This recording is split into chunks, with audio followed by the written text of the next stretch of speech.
semuanya, perkenalkan nama saya Syifa Nurfaiza Tarigan dengan NIM 25106111026. Di sini saya akan membahas mengenai masa depan penyelesaian kasus pelanggaran HAM yang ada di Indonesia.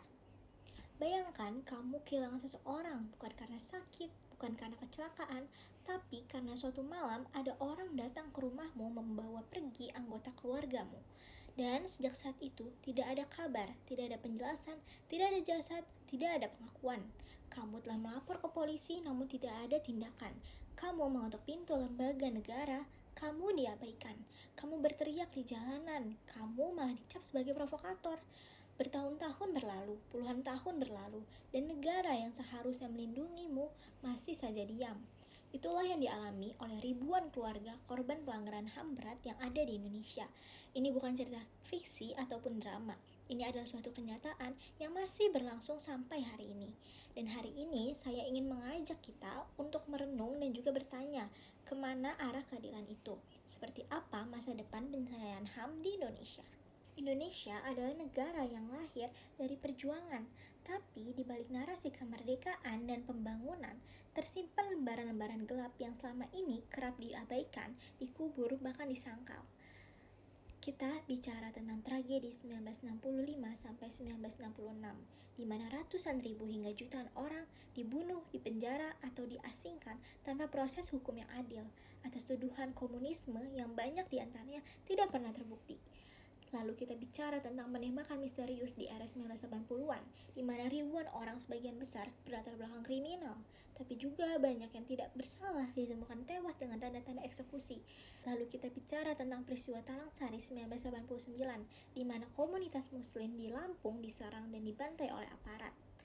Lalu kita bicara tentang penghilangan paksa aktivis di tahun 1997 sampai 1998, di mana puluhan aktivis pro-demokrasi diculik menjelang dan sesudah reformasi.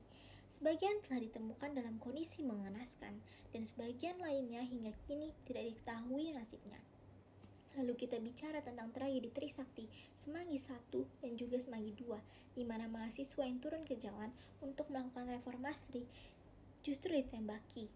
Lalu kita bicara tentang konflik bersenjata di Aceh dan juga Papua yang menyisakan trauma mendalam bagi masyarakat sipil yang terperangkap di antara dua kekuatan. Semua ini bukan sekedar data sejarah. Di balik setiap angka dan juga nama, di balik setiap nama ada keluarga, dan keluarga itu masih hidup, masih menunggu, dan juga masih berduka.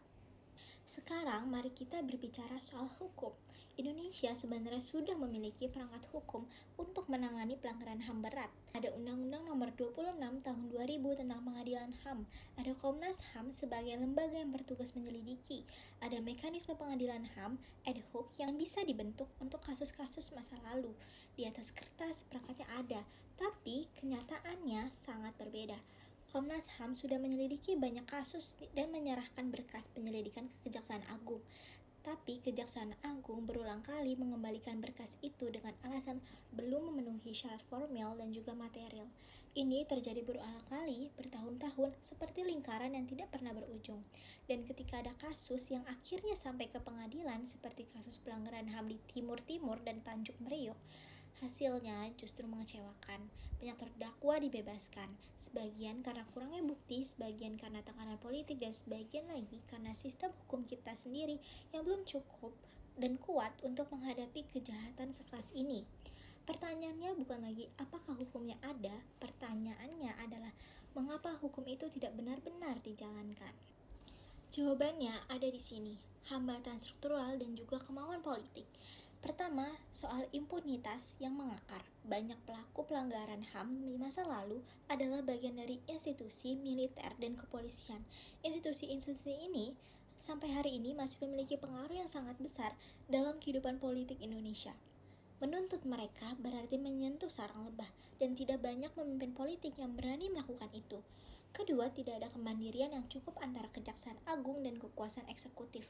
Jaksa Agung adalah pejabat yang ditunjuk oleh Presiden, artinya keputusan untuk menuntut atau tidak menuntut sangat dipengaruhi oleh kepentingan politik, bukan semata-mata oleh pertimbangan hukum.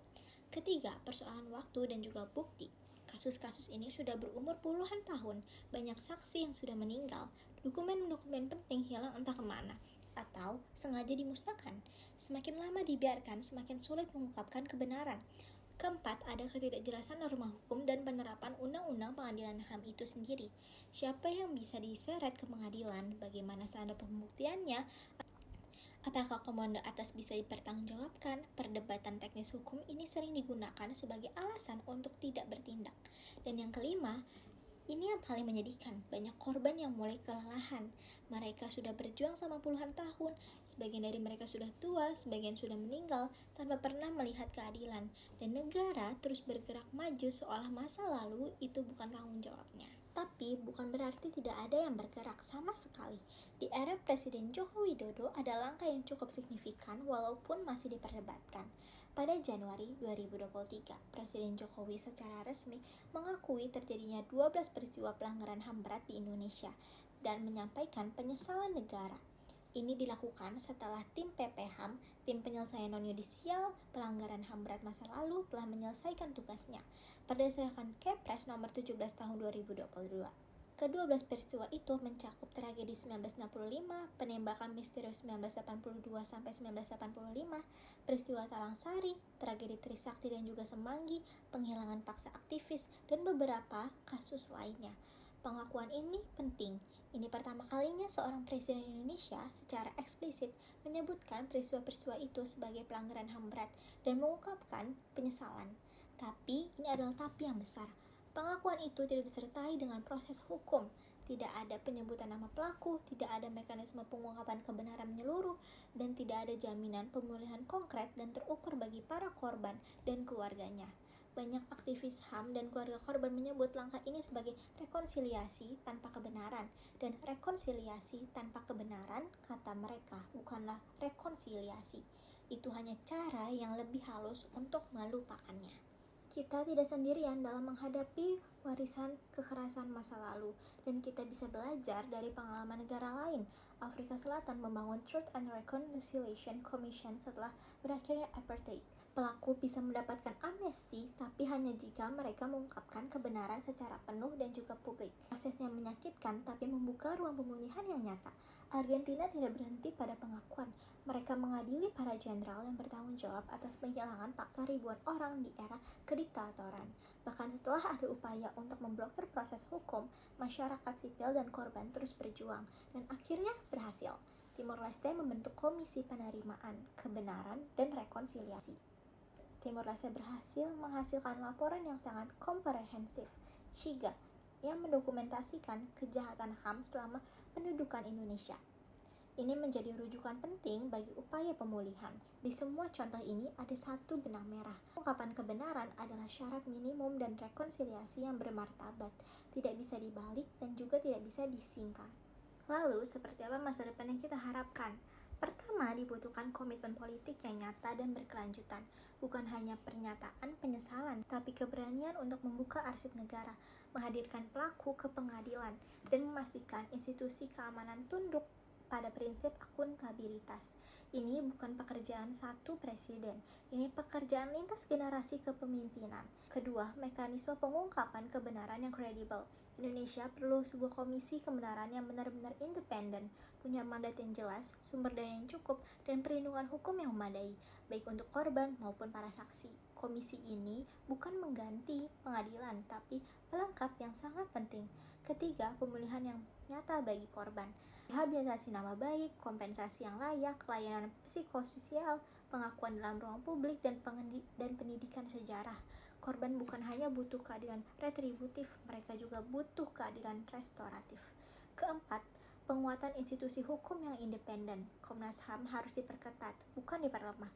Kejaksaan Agung harus berani bertindak tanpa tekanan politik, dan hakim-hakim yang menangani kasus HAM harus memiliki kompetensi dan integritas yang tidak bisa dikompromikan.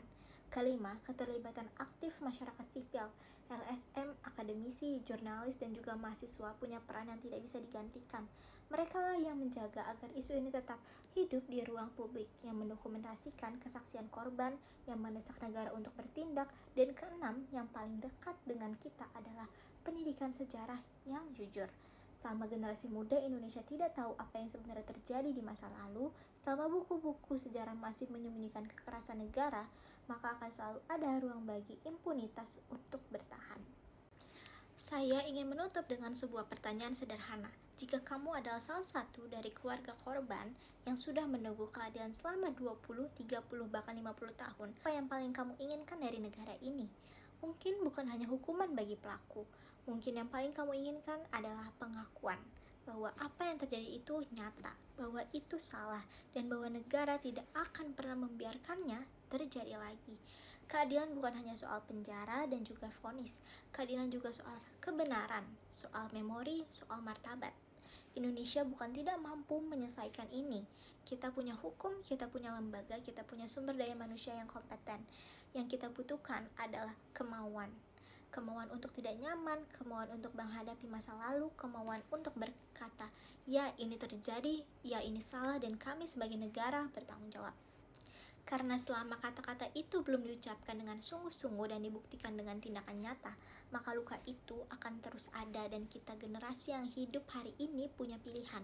Apakah kita akan menjadi bagian dari solusi atau kita memilih untuk berpaling? Saya percaya kita bisa memilih yang pertama. Cukup sekian penjelasan dari saya. Terima kasih banyak.